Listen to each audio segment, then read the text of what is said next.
नमस्कार साथियों, आज हम फिर आपके सामने उपस्थित हैं यूपी टेट 2026 के लिए गणित विषय से संबंधित बहुत ही महत्वपूर्ण टॉपिक के साथ में, जो कि हम पहले वीडियो में पढ़ चुके हैं संख्या पद्धति के बारे में। उसी के आगे हम आज फिर पढ़ेंगे।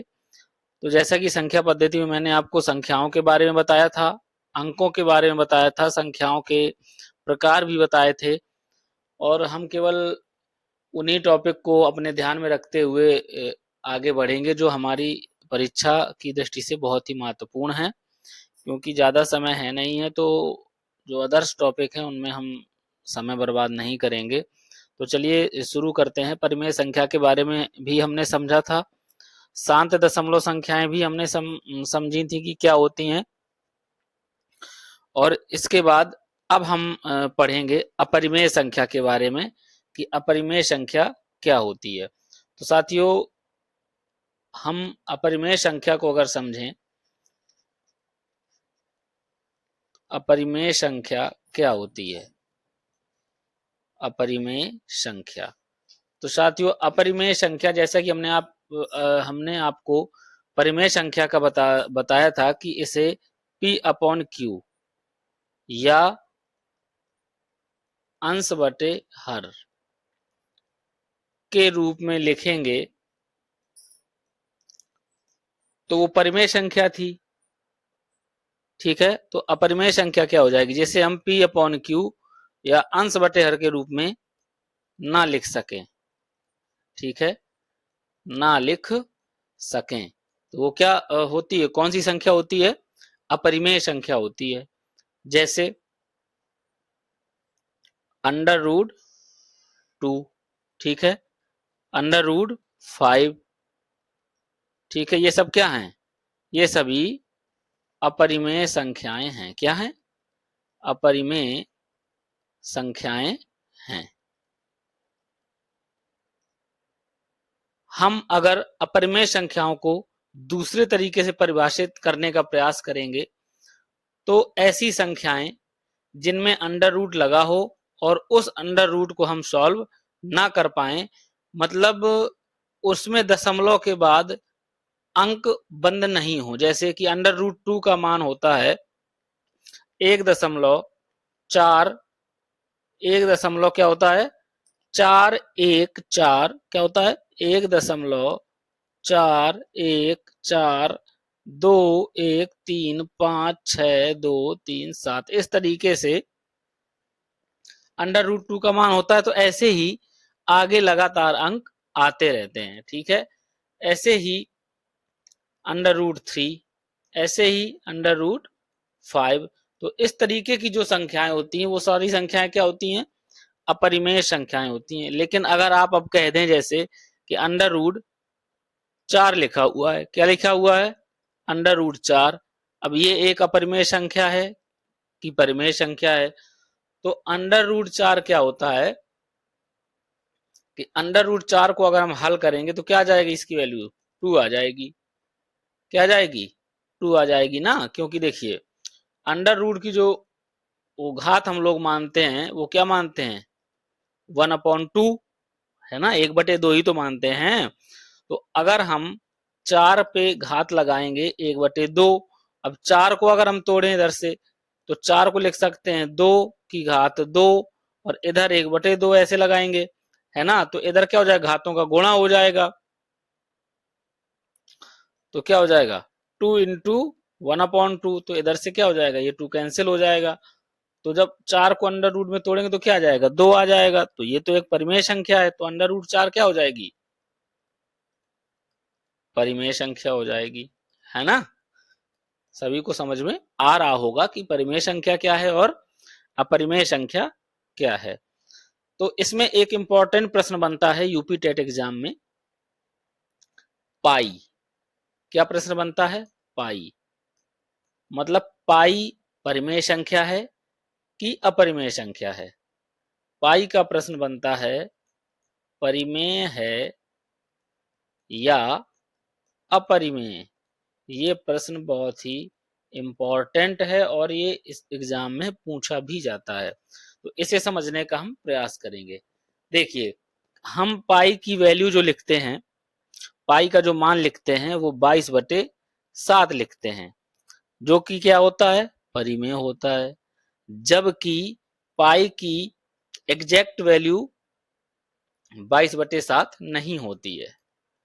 ठीक है, पाई की क्या होती है, एग्जैक्ट वैल्यू 22/7 नहीं होती है, अप्रॉक्स 22/7 होती है। ठीक है, और जब हम 7 से 22 में भाग देते हैं तो ये आता है 3.14, ऐसे ही अंक आगे आते हैं। ठीक है, तो ये जो अंक आगे होते हैं इनकी क्या होती है, पुनरावृत्ति होती है इधर, मतलब अंक बंद नहीं होते, है ना। तो जब अंकों की पुनरावृत्ति लगातार होती रहेगी दशमलव के बाद, तो फिर ये कौन सी संख्या हो जाएगी, अपरिमेय संख्या हो जाएगी। क्या हो जाएगी, अपरिमेय संख्या हो जाएगी। तो अगर प्रश्न में इस तरीके से पूछता है कि पाई, ये चिन्ह बना देगा और पूछेगा परिमेय है या अपरिमेय, परिमेय है या अपरिमेय, तो आपको क्या बताना है कि पाई एक अपरिमेय संख्या है। हमें क्या बताना है, पाई एक अपरिमेय संख्या है। तो आशा है सभी को समझ में आ गया होगा कि अपरिमेय संख्या क्या होती हैं और परिमेय संख्या क्या होती हैं, और इनसे जो प्रश्न बनते हैं वो भी हमने आपको समझाने का प्रयास किया कि हमारे एग्जाम में किस तरीके से प्रश्न बनेंगे। अभी चूंकि अभ्यास प्रश्न हम नहीं कर रहे हैं, और अभ्यास प्रश्न हम एक साथ आपको सभी टॉपिक के अभ्यास प्रश्न करवाएंगे। बीच बीच में जो इससे प्रश्न बनेंगे वो हम आपको बताते रहेंगे, ताकि आपको टॉपिक की समझ बनी रहे। तो आगे अब हम देखेंगे पूर्णांक संख्याओं को। क्या देखेंगे, पूर्णांक, पूर्णांक संख्याओं को आगे हम समझने का प्रयास करेंगे कि पूर्णांक संख्याएं क्या होती हैं। तो इधर से हम देखेंगे पूर्णांक संख्याएं, या हम कहीं कहीं पूर्णांक भी कह देते हैं, है ना। पूर्णांक संख्याएं, इन्हीं को हम कह देते हैं इंटीजर नंबर। क्या कह देते हैं, इंटीजर नंबर्स।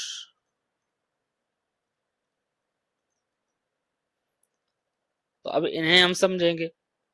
ठीक है,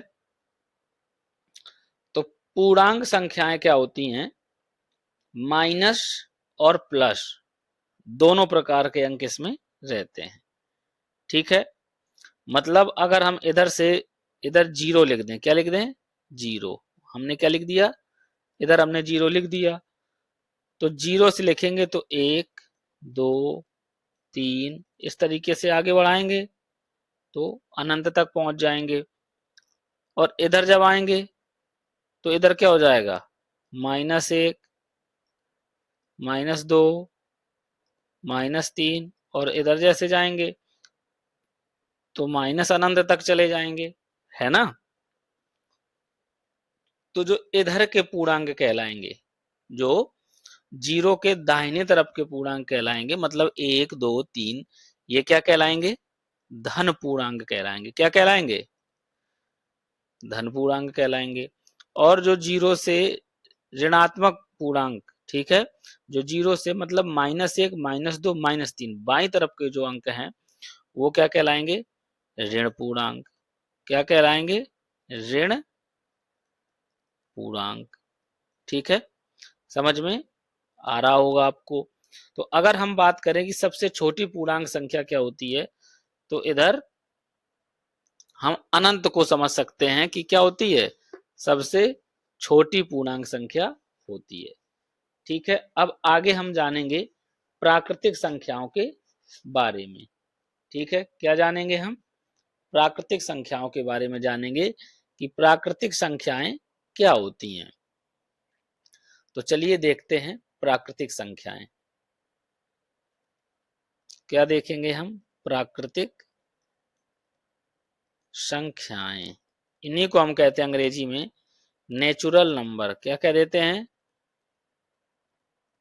नेचुरल नंबर्स। ठीक है, ये हैं प्राकृतिक संख्याएं।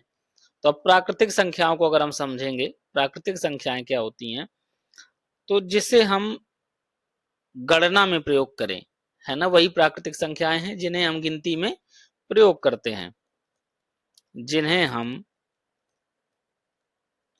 गिनती में प्रयोग करते हैं। सरल भाषा में आपको बिल्कुल समझाया, जिन्हें हम गिनती में प्रयोग करते हैं। ठीक है, तो वो कौन सी संख्याएं होती हैं, प्राकृतिक संख्याएं होती हैं, जैसे 1, 2, 3, 4, 5, ऐसे ही आगे हम बढ़ जाएंगे। तो जितनी भी संख्याएं मिलेंगी ये सब कौन सी संख्याएं कहलाएंगी, प्राकृतिक संख्याएं कहलाएंगी। और इसके आगे अगर हम पूर्ण संख्याओं की बात करें, किसकी, पूर्ण संख्याओं की बात करें, तो पूर्ण संख्याएं क्या होती हैं इधर हम समझेंगे।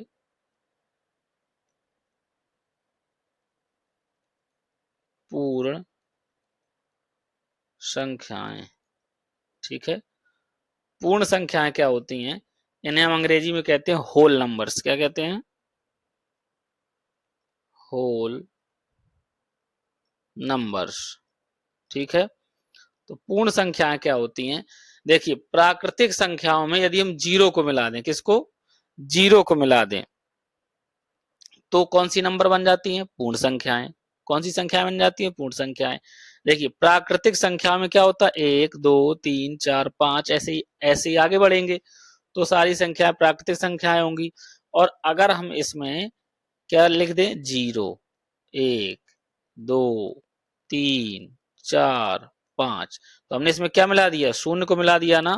तो अब हमने इसमें जब शून्य को मिला दिया तो तब जितनी संख्याएं हम आगे लिखेंगे तो वो सभी संख्याएं क्या हो जाती हैं, पूर्ण संख्याएं होती हैं।